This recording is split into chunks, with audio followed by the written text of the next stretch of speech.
குறித்தும் கூடுதல் தகவல்களை தர காத்திருக்கிறார் முதலீட்டு ஆலோசகர் அருள்ராஜன். அவருடன் உரையாடுகிறார் நமது வணிக செய்தியாளர் விஷ்ணுராஜ். நன்றி பிரியா. வணக்கம் அருள்ராஜன் சார்.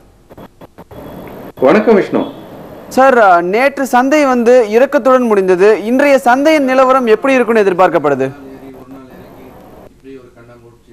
ஒரு நாள் ஏறி ஒரு நாள் இறங்கி இப்படி ஒரு கண்ணாமூச்சி ஆட்டத்துலதான் இருந்துட்டு இருக்கு. இன்னைக்கு பாத்தீங்க அப்படின்னாக்கா சந்தையானது உலக சந்தையை ஒட்டி, அதாவது நேற்றுக்கு டவ் ஜோன்ஸ் இறங்கி முடிந்தது. இன்று காலை பாத்தீங்கன்னா ஆசிய சந்தைகள் எல்லாமே இறங்கி துவங்கி இருக்கின்றன. இந்த சூழ்நிலையில் நம்முடைய பங்கு சந்தையும் இன்று இறங்கிய துவங்க வாய்ப்பு இருக்கிறது. இப்ப இறங்கி தூங்குற இந்த சந்தையானது எந்த மாதிரியான போக்கில் இருக்க வாய்ப்பு இருக்குன்னு பாத்தீங்க அப்படின்னா, இன்னைக்கு சில முக்கியமான நிகழ்வுகள் இருக்கின்றன. அதாவது முக்கியமான காலாண்டு முடிவுகள் வெளியாக இருக்கின்றன. அதில் குறிப்பாக சொல்வதாக இருந்தால் இன்ஃபோசிஸ், டிசிஎஸ் போன்ற முன்னணி நிறுவனங்கள் அதனுடைய காலாண்டு முடிவுகள் வர இருக்கின்றன. அதனுடைய லாப நட்ட கணக்கினுடைய போக்கை ஒட்டி சந்தை நகர வாய்ப்பு உண்டு. மேலும் அதை விட இன்னொரு முக்கியமான விஷயம் என்ன அப்படின்னாக்கா, ஐஐபி எண்கள் வெளியாக இருக்கின்றன. இண்டெக்ஸ் ஆஃப் இண்டஸ்ட்ரியல் ப்ரொடக்ட் சொல்லிட்டு நம்முடைய உற்பத்தியின் அளவு கூடி இருக்கிறதா குறைந்திருக்கிறதா வரப்போகிறது.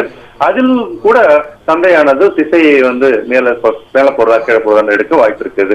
இன்னைக்கு பொறுத்த வரைக்கும் சந்தையோட ஆரம்பம் வீக்கா இருக்கு. 5270 என்பதை முக்கிய ஆதரவு நிலையாக சப்போர்ட் சொல்லிக்கிட்டு வரோம். மேல பாத்தீங்கன்னா 5360 என்பது தடைநிலையாக சொல்லிட்டு வரோம். இதை எந்த பக்கம் உடைத்து போகிறதோ சந்தை அந்த திசையில் நகர வாய்ப்பு இருக்கிறது. விஷ்ணு, தொழில் நிறுவனங்களோட காலாண்டு முடிவுகள் சந்தையில் எதிரொலிக்கும்னு சொல்லியிருக்கீங்க சார். அதாவது இப்போ ஸ்பெக்ட்ரம் விலை நிர்ணயம் குறித்து சிதம்பரம் தலைமையில் நடைபெற அமைச்சரவை கூட்டத்தில் ட்ராய் இது குறித்து விலை உயர்வு குறித்து தனது விளக்கத்தை தரும்னு எதிர்பார்க்கப்படுது. இந்த கூட்டத்தில் இந்த வரக்கூடிய முடிவுகள் என்ன மாற்றத்தை உருவாக்கும்? ரொம்ப ஒரு டெலிகாம் துறை சார்ந்த ஒரு முக்கியமான ஒரு முடிவாகும். அரசு கொள்கை துறை சார்ந்த ஒரு முக்கியமான முடிவாக சந்தை பார்க்கிறது. குறிப்பாக சொல்வதாக இருந்தால் இப்போ பார்த்தீங்கன்னாக்கா இந்த 122 லைசன்ஸ் கேன்சல் பண்ணி அதுக்கு உண்டான ஸ்பெக்ட்ரத்துக்கு 1800 மெகாஹெர்ட்ஸ்க்கும் 800 மெகாஹெர்ட்ஸ்க்கும் இப்போ விலை நிர்ணயம் பண்ண ஆரம்பிச்சிருக்கிறாங்க. கிட்டத்தட்ட 3G ஆப்ஷனில் 3Gக்கு என்ன விலை நிர்ணயம் பண்ணாங்களோ அதோட கிட்டத்தட்ட 10 மடங்கு விலை உயர்வு இருப்பதற்கான வாய்ப்பு ட்ராயோட ரெக்கமெண்டேஷன் இருக்குன்னு ஒரு செய்திகள் வெளியாகி கொண்டிருக்கிற சூழ்நிலையில் இந்த டெலிகாம் ஆப்ரேட்டர்ஸ் சொல்லக்கூடிய டெலிகாம் நிறுவனங்கள் எல்லாமே இதற்கு எதிர்ப்பு தெரிவித்து கொண்டிருக்கின்றன. தற்போது இந்தியா இப்போது நிதி பற்றாக்குறை அதிகமாக இருக்கக்கூடிய சூழ்நிலையில் அரசானது எந்த வகையிலெல்லாம் பணத்தை திரட்ட முடியுமோ அந்த வகையெல்லாம் திரட்டுவதற்கான முயற்சி எடுத்துக்கொண்டிருக்கிறது. அந்த வகையில் பார்க்கும்போது இந்த 2G ஆப்ஷன் மூலமாக அதிகமாக எந்த அளவுக்கு பணத்தை திரட்ட முடியுமோ அதற்கான முயற்சி எடுக்கும் என்று எதிர்பார்க்கிறோம். இதனால் டெலிகாம் நிறுவனங்களுக்கு உடனடி பாதிப்பாக இருக்கலாம் என்று ஒரு சந்தை வட்டாரம் தெரிவிக்கிறது. விஷ்ணு, டெலிகாம் நிறுவனங்களுக்கு உடனடி பாதிப்பு இருக்காது அப்படிங்கிற விளக்கங்களை சொன்னீங்க சார். இப்போ செயல் நிறுவனம் அவங்களுடைய பங்கு விலக்கல் குறித்து மத்திய அமைச்சரிடம் ஒப்புதல் கோரும் அப்படின்னு எதிர்பார்க்கப்படுது. அது ஒப்புக்கொள்ளப்படும் பட்சத்தில் இதுல என்னென்ன மாற்றங்கள் இருக்கும்? செயல் முதலீட்டாளர்களுக்கு உங்களுடைய விளக்கங்கள் என்ன? மத்திய அரசினுடைய முக்கியமான முடிவுகளில் ஒன்று, அதாவது மத்திய அரசானது தன்னுடைய நிதி பற்றாக்குறையை குறைப்பதற்காக ஒவ்வொரு முயற்சியும் எடுக்கணும்னு சொல்லிட்டே வந்தேன் இல்லையா? அந்த வகையில பார்க்கும்போது இப்ப பாத்தீங்க அப்படின்னா டிஸ்இன்வெஸ்ட்மெண்ட், தன்னுடைய மத்திய அரசு சார்ந்த பொதுத்துறை நிறுவனங்களின் பங்குகளை விற்பதன் மூலமாக பணத்தை திரட்டுவது என்பது ஒரு முயற்சி.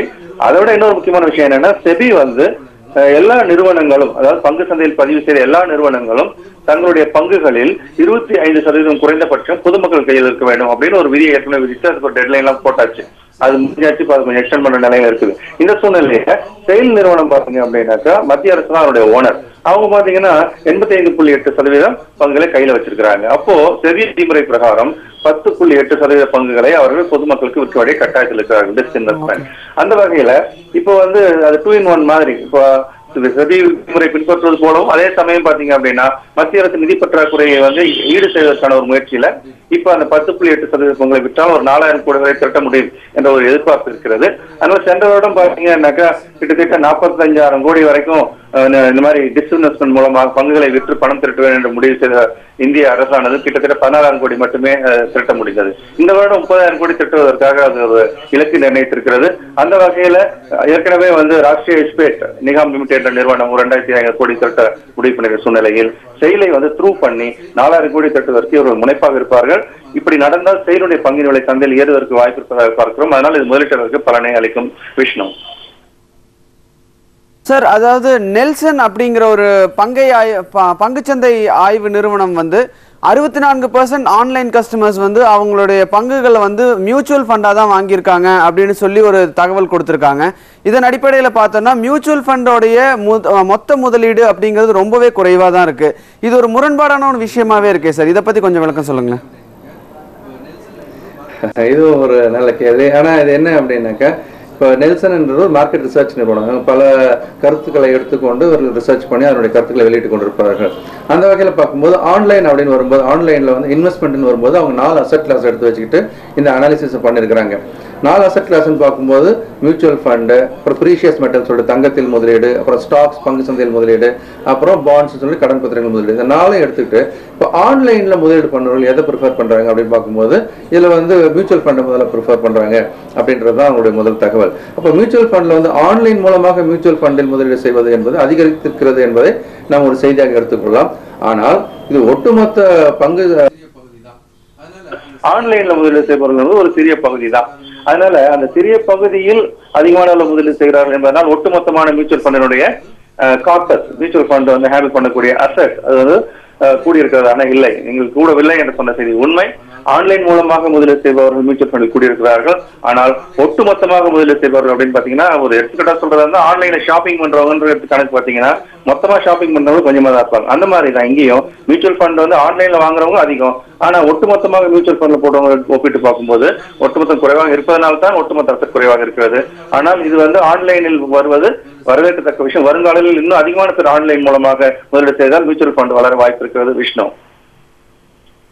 செயல் குறித்த தகவல்களும் ஆன்லைன் மியூச்சுவல் ஃபண்ட் குறித்த தகவலும் கொடுத்தீங்க அருள்ராஜன். உங்க தகவல்களுக்கு நன்றி. தற்போது பங்குச்சந்தை குறித்த செய்திகளை பார்க்கலாம்.